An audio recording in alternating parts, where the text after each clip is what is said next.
Hey everybody, welcome to this week's GEEKSTORM. This week we're going to discuss all things Star Wars, the return of X-Files, and several other television programs that will be coming our way quite shortly. Netflix erupts with all kinds of brand new and exciting material. The return of Sean and Mike coming next.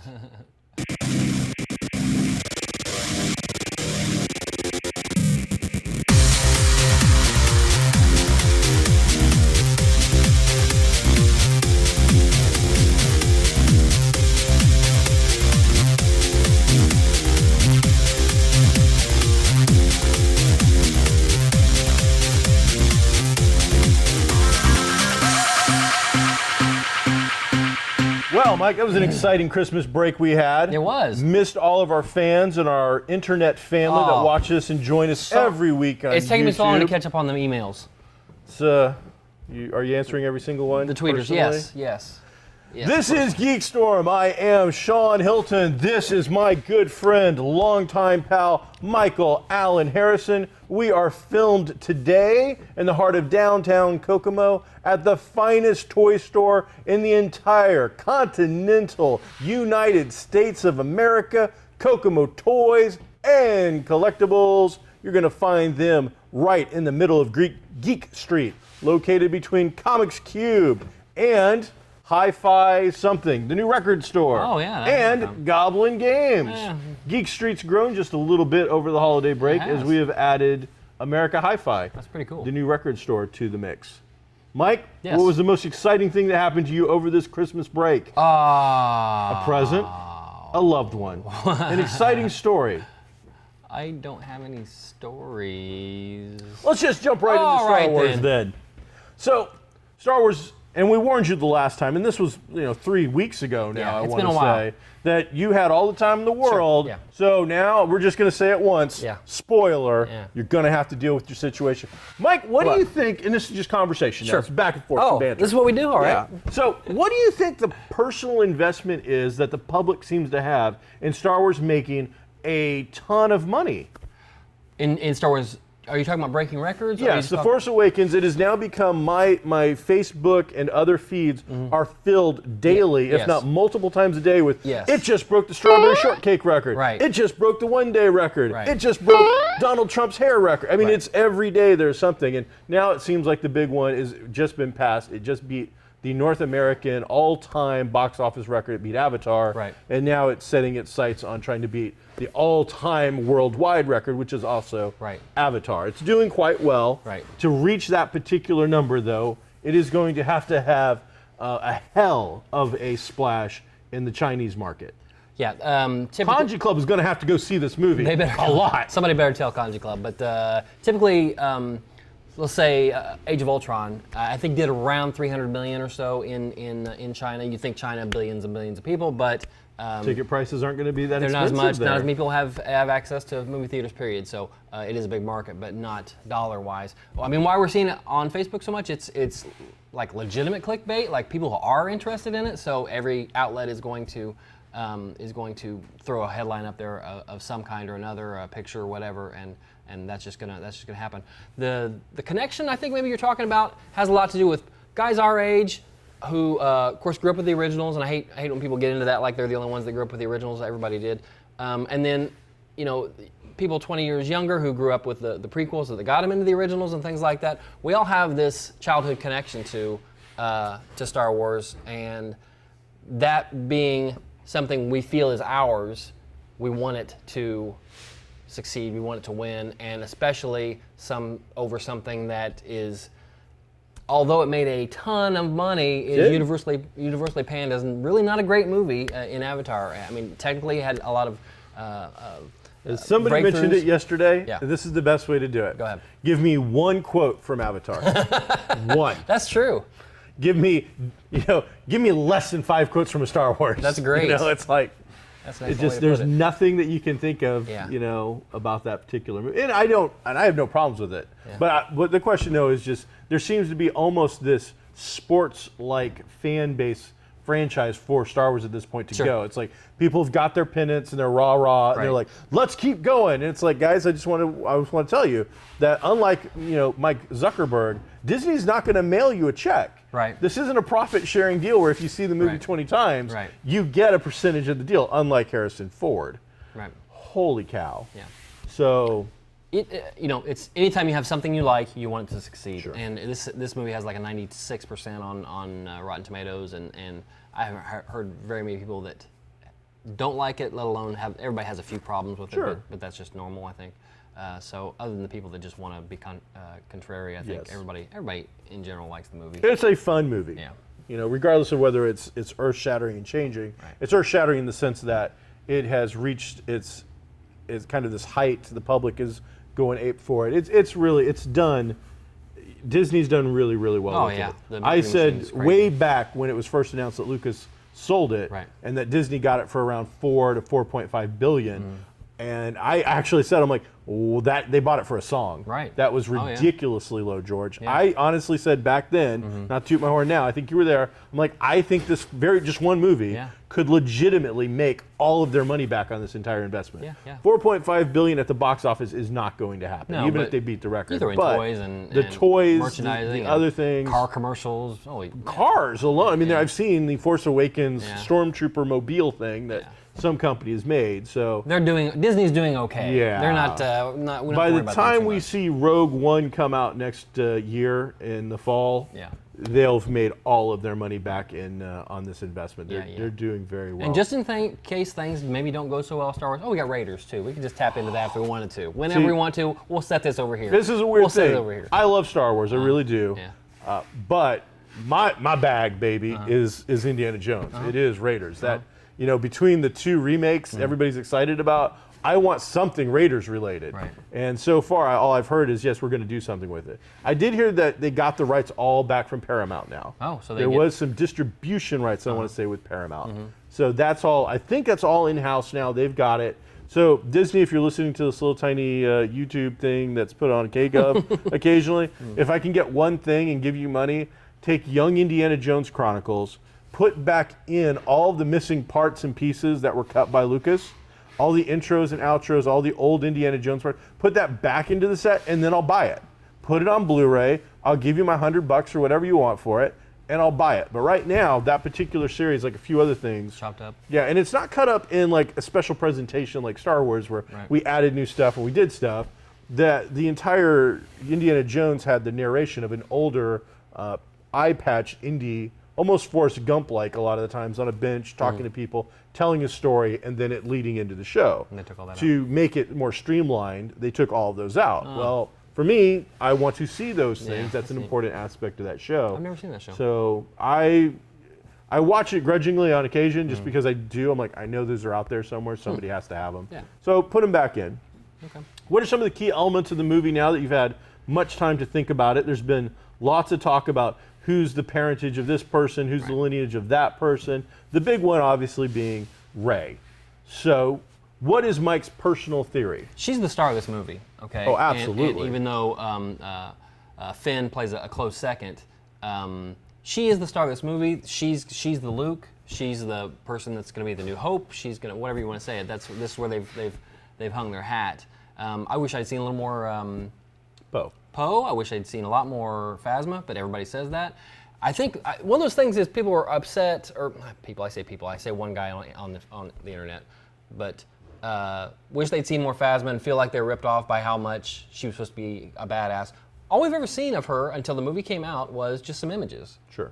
Nobody said she was going to be, Did we not get more Boba screen Fett. time of her than of Boba Fett the first time, really? Oh, probably. I'm sure we I'm did. like, Yeah, she had you know, lines. as much as Yeah. people love Boba Fett, the Yeah. first time you see him, Yeah.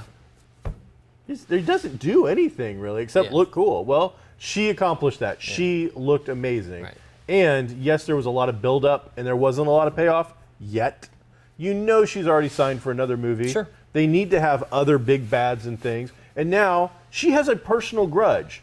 And because Rey was the star of the first movie, I don't know that we will see her the star of Luke Skywalker. Like this time, I think you will see different people step up in different movies. I think she will have a major part to play in all of them, like all of them will. But I wouldn't be surprised. Like she will say she had 60% of this movie was hers, and 30% was Finn's. Next movie, I think we see 50% Finn, 40% Rey, and a lot more Poe as well. And we see, because the thing will be, Phasma's got a problem with Finn now. Right. Not necessarily Rey, Right. not necessarily Right. Poe. Right. That grudge will go there. So for that movie, That'd be neat. we'll see that. And then Poe, I think, gets another.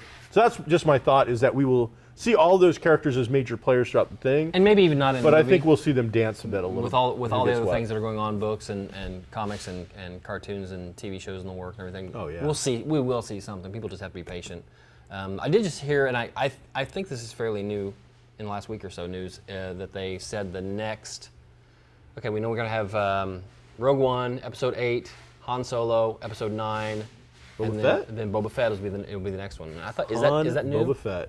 That's pretty cool. I've heard. Well, Rogue One is filmed. I Right. think it's pretty much done. I don't know. And then Han Solo is knee deep in Right. casting and other Right. things. Right. And Boba Fett is starting to get kind of trickled out there. I would imagine that's probably the case. I mean, geez, a Han Solo Boba Fett 2-pack. That's Yeah. people are going to want Yeah. that, especially if they have some kind of background. If they You'll put in something. see a Darth Maul something. You'll see like Boba Fett. Anybody that's popular, you're going to see something about them. I really enjoyed, of course, seeing the older characters on screen was great for everybody, and I think everybody did a great job. I don't think there was a bad performance in the entire movie. So it was feel good. I'm going to go see it. I think maybe again today. I want to see it at least one more time at the museum before that goes away. Because that was. I thought they had it till March. I don't know. I'm under the impression they had to sign a special contract that said they would have that till like it practically went to Blu-ray. Yeah. So I cool. think you have a little while to That'd go. be on awesome. that. All right, but back to the initial question Sure. that you've avoided. Oh, I did. Who do you think is there a parentage of Rey to the original movies? Okay. And if so, who do you think it is? Okay. I feel like the movie is telling us that it's Luke. Okay. Okay.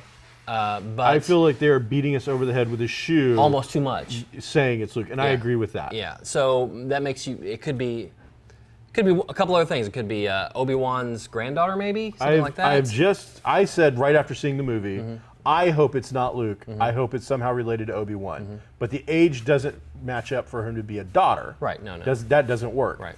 But I have just noticed all of a sudden my feeds and whatnot are starting to pop up with more people having that same idea. So it kind of made me happy. Yeah. Or she could be, although this would be a letdown to a lot of people. She could be just a new line that you don't have to be. It's not necessarily hereditary.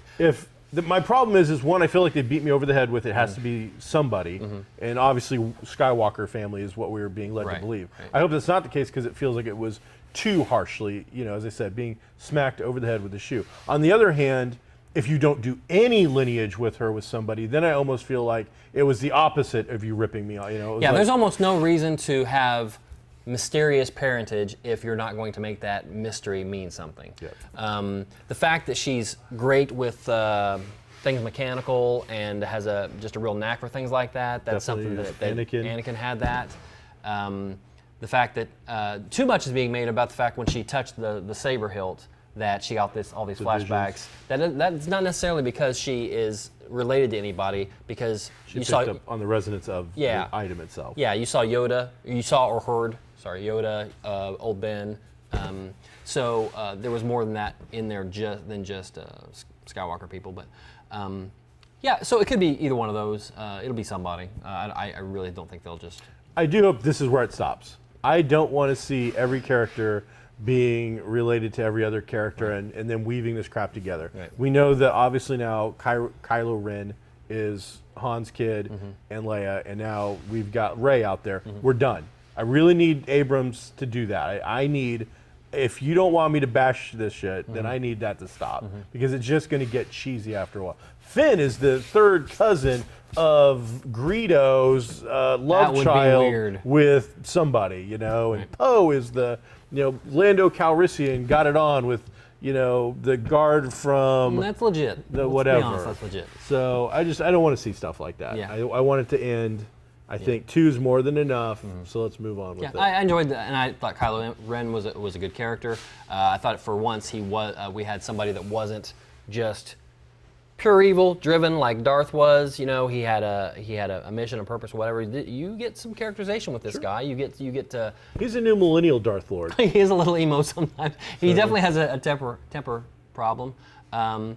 And I've read a few people that were upset that he was so easily defeated by Rey and or Finn together. But man, he just took that bolt from Chewie's bowcaster right in the gut. Take that. Okay, and that Uncle Chewie says, "Die." They set that up with Han twice, which I think last week or last time we were on anyway, I mentioned the fact I didn't like that they did that twice. But thinking about it now, I realize that's probably why they did. They wanted you to see how powerful that thing was with Han two times before he got it in the gut.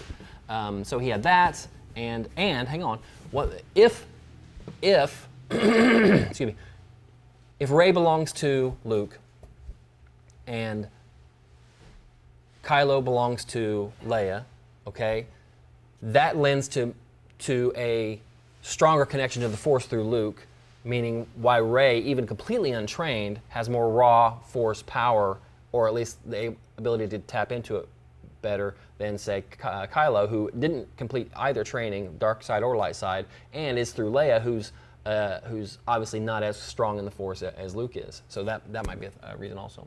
I mean, we don't know some of the background. Lauren, our sometimes co-host, she pointed out an interesting thing to just think about, and a lot of our episode today is just fanboys talking. When Chewie shoots Kylo Ren, now they don't show any of this, but you got to think Chewie and Han are probably best friends. Oh yeah, easily. So when Kylo Ren is a little diaper, wearing, whatever, he's like the only person in the world that was probably ever tugging on Chewie's fur, climbing all over him, right. Being raised by a Wookiee. He was probably Uncle Chewie in all legitimate, concerns. He was raised him. And your favorite uncle in the world just shot you. Right. So, it's on. Right. And you got to think, now, and as far as Chewie goes, and, Wookiees, I don't know them that well, but, his best friend was just killed before him in a most horrific, gruesome way. But still, now, he's got to kill, like, his nephew, basically. Right.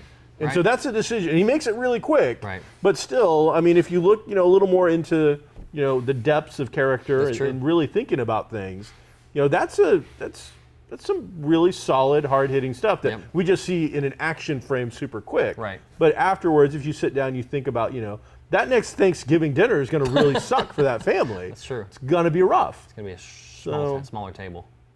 So Netflix. Yeah. Wow. Holy cow. Go ahead. I don't know that we had that much time left. I just saw this morning the new Daredevil teaser. Yes. March 18th, 2016. Not very far at all. Man, it seems quick, doesn't it? The little teaser they gave us, a very long teaser. It's 2 or 3 minutes long. They show you virtually nothing new, I don't believe. No footage. It is all cuts and pieces done in this very religious Catholicism kind of thing, of clips from the old one. Very well done. Looks sharp. Got you pumped. Got me pumped. Got me excited.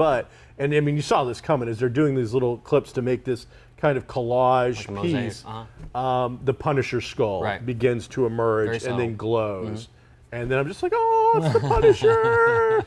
We're Kingpin. Man, they did such a good job last time with Wilson Fisk and making him a relatable character, making him a vicious, evil bastard, but on top of all that, making him a character that even though he was all those things, you understood the journey and could sympathize with the man very and what he was getting to. Yeah. Think of if they do that with the Punisher. Yeah. Think if somebody gets away from those movies and all that crap and finally takes the time to build a character. Because the Punisher storyline, the origin story of what Frank Castle is all about is one of the most sympathetic things that I think any red-blooded American can get behind. I mean, he is the poster child almost for a rational Republican kind of figure. It's probably the closest thing to, like, say, a Batman origin that's not a complete ripoff of a Batman origin that there is. It's legitimate, and it feels natural and like something that might happen. The NRA would both love and hate this character. Yeah. But I'm excited because I think he's a great character. He's been done really well in the past. He's been done really poorly in the past. His comics have been all over the place, and craziness have ensued. So I am super, super excited to see what happens when the people who brought me the Kingpin and now Kilgrave bring me the Punisher. And I'm ready. I am so excited. They had a lot of classic battles in the comics. I mean, those are two very street level guys, two very opposite ends of the spectrum as far as what justice means and what revenge means. And so it'll be interesting to see. Luckily, and this is going to be one case where I'm glad we have 10 episodes to deal with, absolutely. or 13 or whatever it was.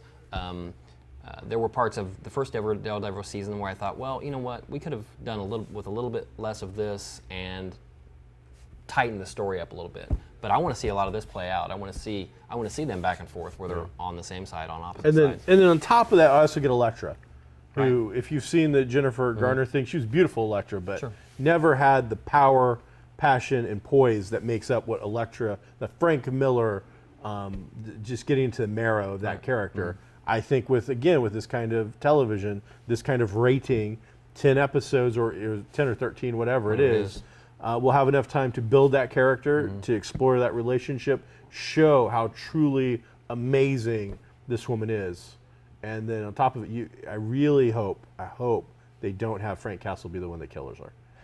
You've got to keep that storyline pure. Yeah, I hope that. You have to wait. One, don't kill her right now. Yeah. Elektra dies. Sorry, spoiler. Elektra in the comics always dies. 1984, That I is, think it was. Yeah, not my fault. Bullseye has to kill her. Right. And that means now we have to introduce a Bullseye character. I could see them trying to do a spin with Frank Castle Punisher being the one to do it. I hope not. I hope not. Yeah. That would really hurt. Yeah. I'm not looking forward to The best that. thing about Netflix right now is we're being allowed to tell a 10, 11, 12-hour story rather than an hour and a half, 2 hours. Even at 2 hours, which is, we've talked about that before, I think is a long action movie, two and a half hours. But you've got such rich history in a Marvel comic from the 60s all the way to today, and to tell a story that shows a quarter of that drama and emotion and that gut-wrenching feeling that you get when you read, say Wolverine's four-issue miniseries. Okay, that was powerful Claremont stuff. and Miller. But to be able to condense that to an hour and a half, 2 hours, it's nearly impossible. Yeah. So to see something like this, it's great. And I feel like Agents of S.H.I.E.L.D. is almost on the other end of the spectrum where they have too much time to tell stories that will grab people and hang on to them all season long. That's a tougher job. But 10, 12 hours, that's that fan. I wish Those are all great shows were 10 or 12 miniseries. hours.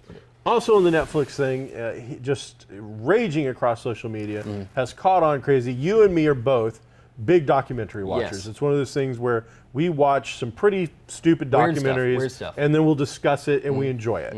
Now, for once, a 10-part, 10-hour documentary, Right. The Making of a Killer, Right. has caught on. For once, you and me aren't the only ones talking about something. Yeah, it's everywhere. Facebook is buzzing about this particular show. Is again a 10-part original documentary from Netflix following this entire court case, Through this decades. crazy stuff. So what? Without, I guess we have to explain a little bit, don't we? Well, number one, I'll never go to Wisconsin again. I can tell you that because I'm afraid if I get pulled over for a ticket, I'll end up sitting in the electric chair. But basically, it follows a guy who, even this part of the story was interesting enough for say an hour or two documentary. Oh yeah. A guy who, as a young guy, let's say early 20s, gets arrested for rape. He's somebody who's not that intelligent.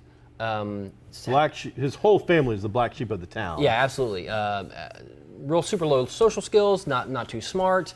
People don't like him for whatever reason. There's connections with the sheriff's department, the people that don't like him. So there's a horrible thing that happened, a rape, and he gets picked up. And I described it to some other people as the perfect storm of corruption and low social status, where you've got guys who'll do anything to make an arrest, and they've got a target, and that's who they want, regardless of whatever else comes around. And then you've got this guy here who really isn't smart enough to defend himself, to know he needs a lawyer, to know that he's being railroaded, and doesn't have the economic means to fight something like that. And so he goes to jail for 18 years. He gets sentenced. Long story short, longer than that, I think. He does 18 years Right. before DNA catches up Right. in a freedom project. Right. Takes his case, Right. gets it done correctly, and shows conclusively Right. that he was not, in fact, Not the only raper. was it him, it was somebody else. Yes, and that guy who did it, someone else, had been on their radar Right. since the very initial investigation. Right. Then another police force from another county 10 years later. calls them up Yeah. and says, hey, we've got a guy Right. doing time that is claiming to have done the crime that Right. you've got a guy locked up Right. for. Not only, now I understand that that stuff happens, but people are always saying they're innocent. That's always going to Sure. be the case.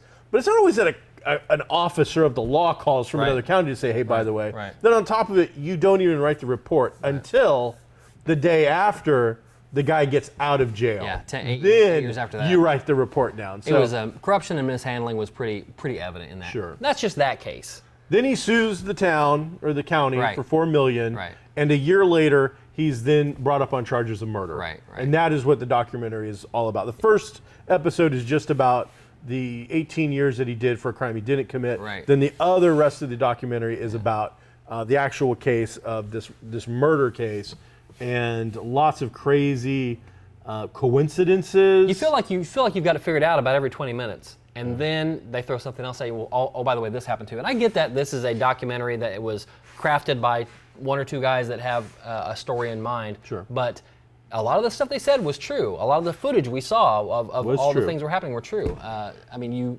see it happen. I'm gonna say this because everybody that's seeing this is going. This guy he was framed. Mm-hmm. He was framed, and the documentary is very slanted in the way that yes, he is shown to be framed. Because that's good TV. But I'm going to point out something that somebody told to me Mm-hmm. was you can frame a guilty man. It's true.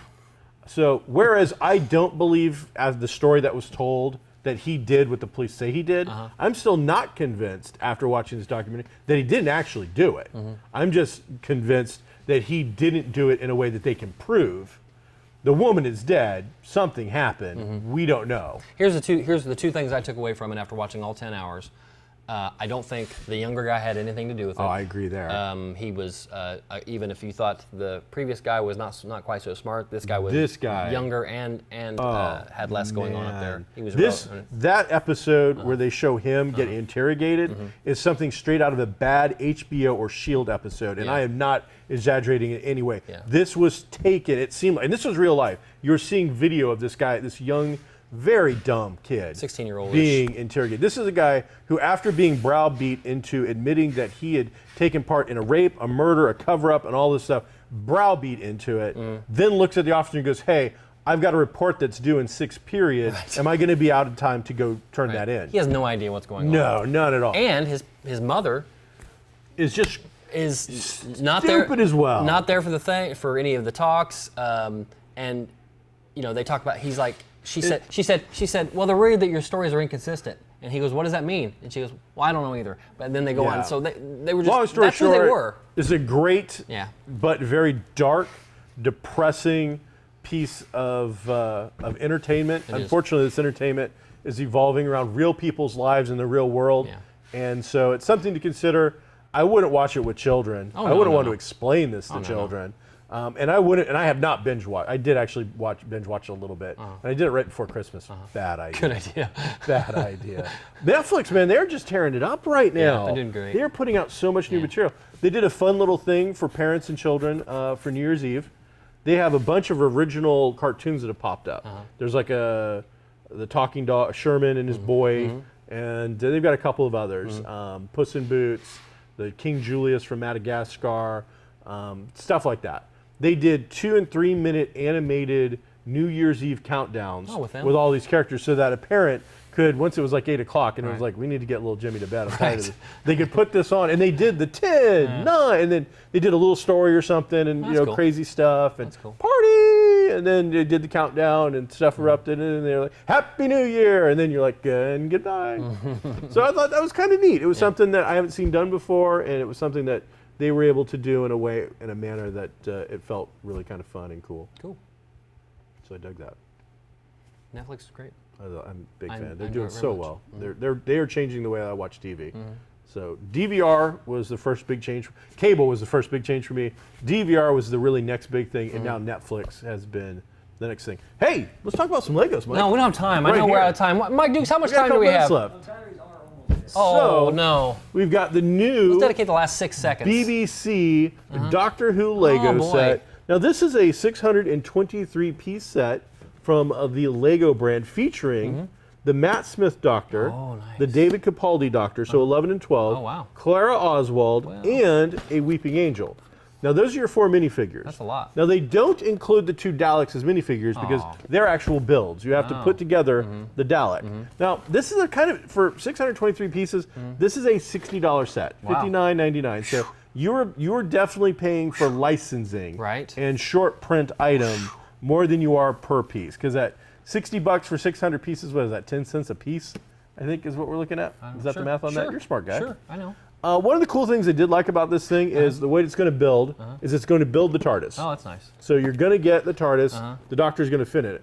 But what's really fun and kind of cool about it is that the box, then you create the whole interior console. So you can then open up the TARDIS to have them walk into the actual console room and stuff like that. So initially, this is it. This is all you're getting. There isn't any news of any other sets. Oh, good. There is a video game We'll talk to- Dominion set that's got a few other pieces and whatnot with it. So, but what I think that this lends itself to is the creativity of our fans.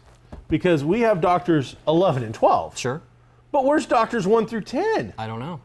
Well, I think it's time to have a contest, Mike. Do we? I think it's time, and and this needs to be a long contest. We need Okay. to have some, a quarter. So I'm thinking, the end of March. Okay, March We're going to 31st. give fans the ability and time till the last episode of March, which we'll get specific dates for, to create with their own Legos Doctors 1, 2, 3 through 10. Wow. And show off their stuff. You can, tape it, YouTube it, take static pictures, whatever. Wow. And give us those. What's and something then like that we win? will What do you give pick- for something like We're that? going to come up with that, Mike. Oh, That's how about that something right we there? Talk about. I haven't built this one yet, Mike. Don't take my Doctor Who thing yet. Whatever. We got stuff. We'll come up with some fun between Geek Street and Kokomo's Toys and Comics Cube and the Record Store and Goblin Games. I'm pretty sure we can come up with a pretty cool package. So right now it's really simple. All you got to do is use Lego minifigs You of gonna your do choice. all 11? You got to do no, because it comes with 11 and 12 in this. Oh, all 10? You have to do 1 through 10 Ooh. and the War Doctor. Wow. So Okay, sure. So can you go through all those for us real quick?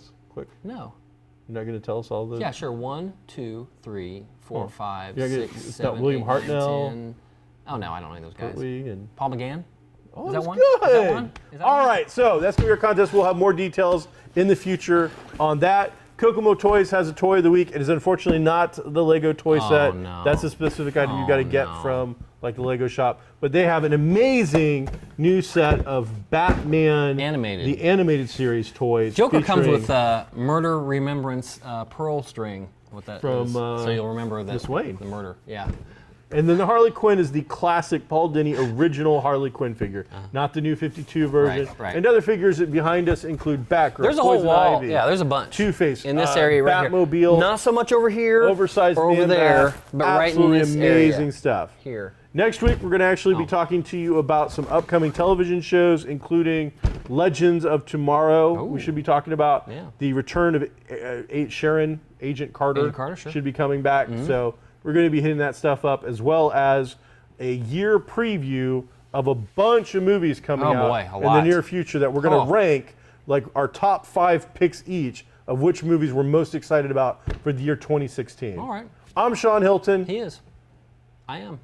That's Mike Harrison, who's never going to be Sean Hilton, live at Kokomo Toys. And don't forget to check out Geek Street, Comics Cube, Kokomo Toys, American Hi-Fi, and Goblin Games in the heart of downtown Kokomo. We will see you next week.